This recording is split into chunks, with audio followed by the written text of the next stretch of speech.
The topic of this presentation is major histocompatibility complex. The slide share is attached in the description box and also in the comment box. So let's proceed. What is major histocompatibility complex?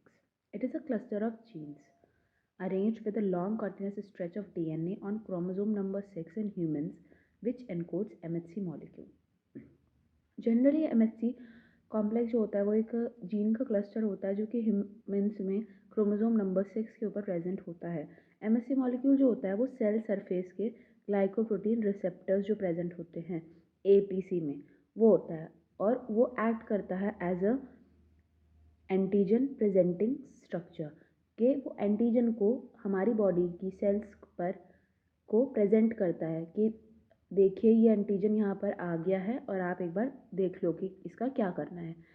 Humans में जो MHC होता है उसको हम human leucocyte antigen भी बोलते हैं। उसके बाद अगर हम बात करें जो MHC का मेन फंक्शन क्या होता है तो वो यही होता है कि वो पेप्टाइड एंटीजन्स के साथ बाइंड होता है और फिर उन्हें डिस्प्ले करता है किसको, रिकॉग्निशन के लिए टू द T सेल्स। अगर हम इसके टाइप्स की बात करें तो जो इनके जीन्स होते हैं जो ये रिकॉग्नाइज करते हैं उसके हिसाब से ये 3 क्लासेस में डिवाइडेड होते हैं।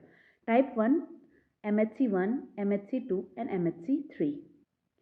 हियर ये एक डायग्राम है HLA कॉम्प्लेक्स का जो कि ये दिखाता है कि कौन सी क्लास के अंदर कौन कौन से रीजन्स हैं और उन रीजन्स का जो जीन प्रोडक्ट प्रोड्यूस हो रहा है वो कौन सा है। जैसे कि MHC क्लास 1 है उसके अंदर जो रीजन है वो ABC रीजन है एंड उससे जो वो जीन प्रोडक्ट प्रोड्यूस कर रहे हैं वो है HLA1, HLA-B and HLA-C। Similarly MHC2 के ऊपर जो रीजन्स हैं जीन के रीजन्स जो DP, DQ, DR हैं जो कि प्रोड्यूस कर रहे हैं DP alpha beta, DQ alpha beta, DR alpha beta. MHC में डिफरेंट जो रीजन्स हैं वो है C4, C2, BF एंड वो जो डिफरेंट प्रोटीन्स प्रोड्यूस कर रहे हैं वो C' protein and TNF alpha and TNF beta. Now अगर हम क्लास 1 MHC की बात करें हम इसमें डिफरेंट MHC के स्ट्रक्चर्स के बारे में उनके फंक्शंस के बारे में पढ़ेंगे। अगर हम क्लास 1 MHC की बात करें तो वो अल्फा और बीटा चेन्स का बना हुआ होता है जिसमें अल्फा चेन जो होती है वो 45 किलो डेल्टन की होती है ईच अल्फा चेन और उसके अंदर 3 अल्फा चेन्स होती हैं alpha 1, alpha 2 and alpha 3। Beta 2 माइक्रोग्लोब्यूल का एक रीजन होता है जो 12 किलो डेल्टन का होता है। क्लास MHC1 जो होता है वो सारे ग्लाइकोप्रोटीन्स को एनकोड करता है एंड वो एक्सप्रेस करता है ऑन ऑल न्यूक्लिएटेड सेल्स, सारी जितनी भी न्यूक्लिएटेड सेल्स हैं उन पे एंड प्लेटलेट्स पे। लेकिन इसका एक एक्सेप्शन है। एक्सेप्शन ये है कि जो हमारी रेटिना की सेल्स होती हैं, हमारी जो ब्रेन सेल्स होती हैं उनको ये नहीं करता। सेकेंडली जो एसोसिएशन होता है अल्फा और बीटा ग्लोब्यूलिन का जो माइक्रो रीजन है वो class 1 MHC molecule cell membrane पे शो करता है। Let's study about now alpha chain of class MHC1. Alpha chain of MHC1 के जो होता है उसके 3 डोमेन्स की बनी हुई होती है अल्फा 1, अल्फा 2 एंड अल्फा 3 और हर एक अल्फा डोमेन जो होता है वो 90 अमीनो एसिड्स का बना होता है। ये एक ग्लाइकोप्रोटीन ट्रांसमेम्ब्रेन ग्लाइकोप्रोटीन है जिसके अंदर जो पॉलीमॉर्फिक जीन से बना हुआ होता है A, B और C रीजन्स के थ्रू जो कि हमने पीछे टेबल में पढ़ा। Here A, B and C regions होते हैं क्लास 1 MHC में। नाउ ये जो अल्फा चेन है ये प्लाज्मा मेम्ब्रेन में एंकर्ड होता है बाय अ हाइड्रोफोबिक यानी कि वाटर का fair trans membrane segment and hydrophilic is water loving substances जो कि साइटोप्लाज्मिक टेल होती है। ट्रांस मेम्ब्रेन डोमेन जो होता है वो 25 अमीनो एसिड्स का होता है। जो हमारा साइटोप्लाज्मिक टेल होती है वो 30 अमीनो एसिड्स की होती है एंड अल्फा 1 और अल्फा 2 जो होते हैं एक दूसरे से एक डीप क्लेफ्ट से थ्रू जुड़े होते हैं जिसको हम प्रोटीन बाइंडिंग क्लेफ्ट कहते हैं। ये हम आगे डायग्राम में देखते हैं।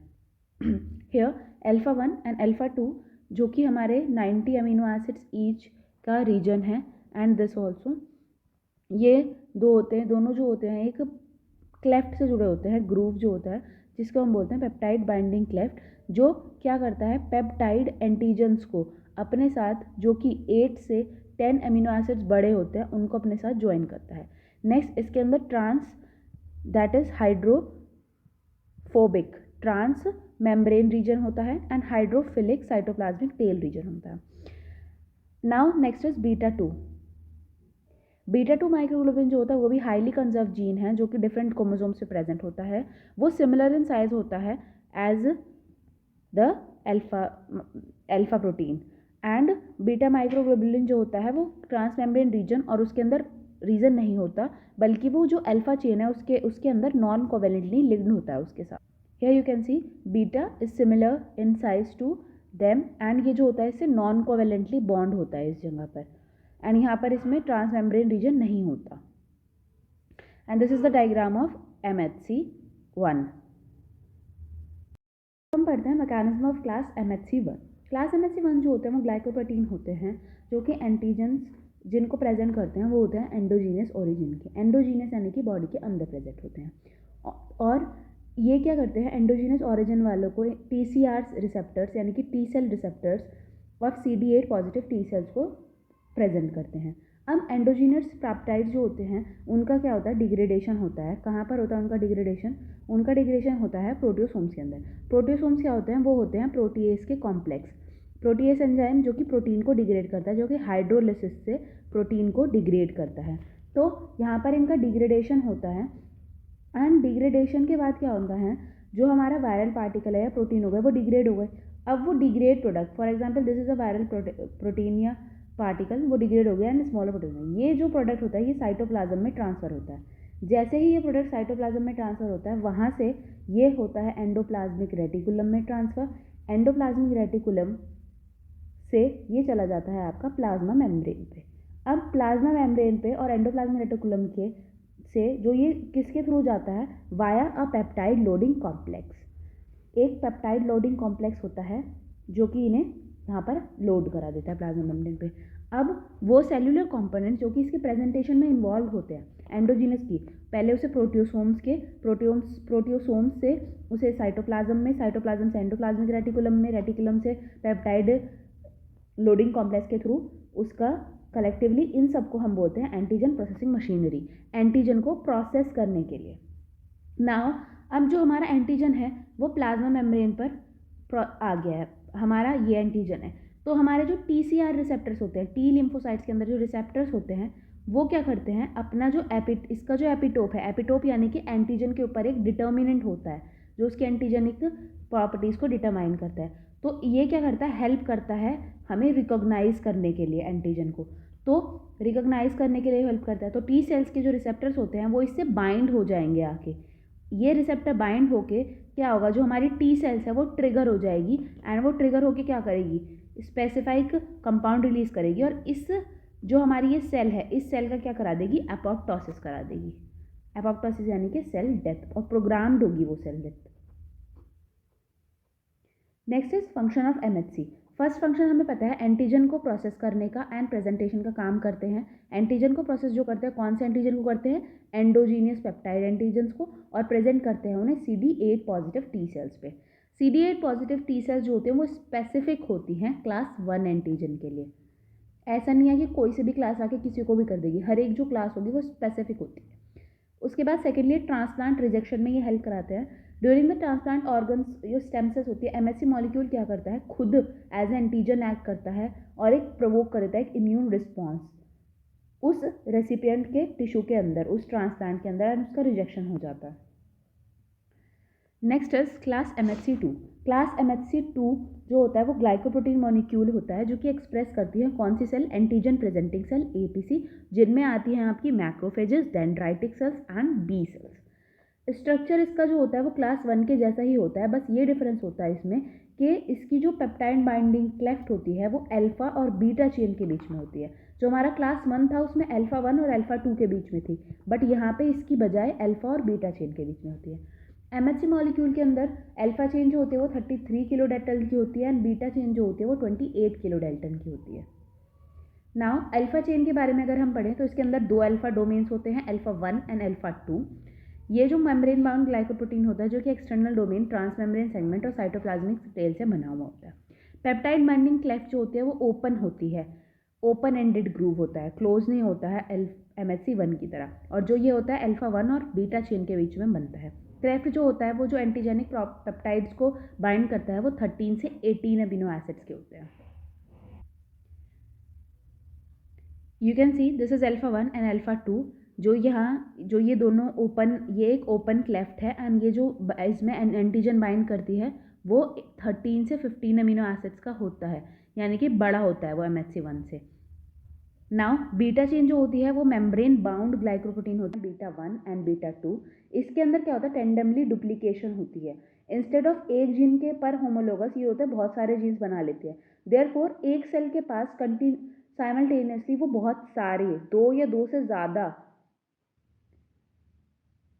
बहुत सारे एलिलिक प्रोडक्ट होता है, जिसकी वजह से वो दो से ज़्यादा या as many as 20 MHC molecules को एक्सप्रेस कर सकती है because of this beta chain. Here you can see alpha 1 and alpha 2 जो कि 33 अमीनो एसिड्स का बना हुआ होता है, एंड जो हमारा ये है बीटा वो 28 का होता है। ये दोनों ऐसे, इसमें ये डिफरेंस है कि इन दोनों में ही trans membrane hydrophobic and hydrophilic cytoplasmic tail होती है, एंड जो पेप्टाइड ग्रुप होती है वो ओपन ग्रुप्ड है, क्लोज नहीं है, एंड ये दोनों एक दूसरे से नॉन कोवेलेंटली बाइंड होते हैं। ये रीजन जो होता है वो मेम्ब्रेन प्रॉक्सिमल डोमेन होता है जो कि मेम्ब्रेन के पास है, एंड ये डिस्टल डोमेन है जो मेम्ब्रेन से दूर है। इसमें क्या होता है, ये जो प्रेजेंट करते हैं वो एक्सोजीनस एंटीजन को प्रेजेंट करते हैं CD4 के टी सेल्स को, जो होती है हमारी टी हेल्पर सेल्स। अब इसमें क्या होता है कि उसका फैगोसाइटोसिस होता है। फैगोसाइट्स जो होती हैं क्या करती हैं, एंटीजन को अंदर ले लेती हैं फैगोसाइटोसिस के थ्रू, और फैगोसोम बन जाता है। प्लाज्मा मेम्ब्रेन है, फैगोसाइटोसिस के थ्रू उन्होंने अंदर लिया और ये फैगोसोम हो गया। यहाँ हमारा एंटीजन है।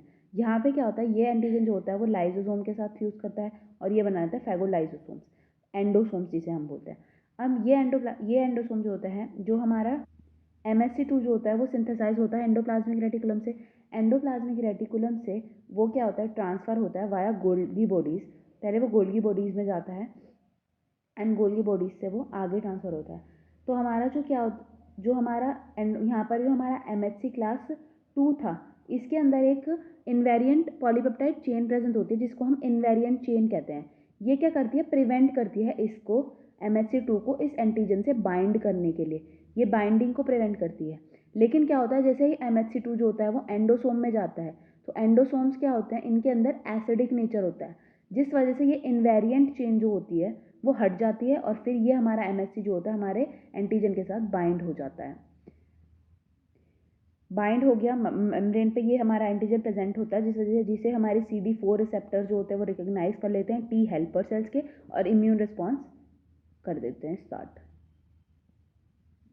इसका फंक्शन यही है, ये जो होता है एंटीजन प्रेजेंटिंग सेल्स पे फाउंड होता है, ये जो होता है स्पेसिफिक होता है MHC2 के लिए CD4 T cells.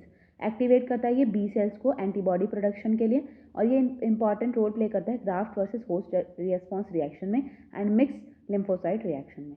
To like, comment and share, and also subscribe the channel so that you'll be notified, and link of the slideshare is in description box and also in the comment box. Thank you.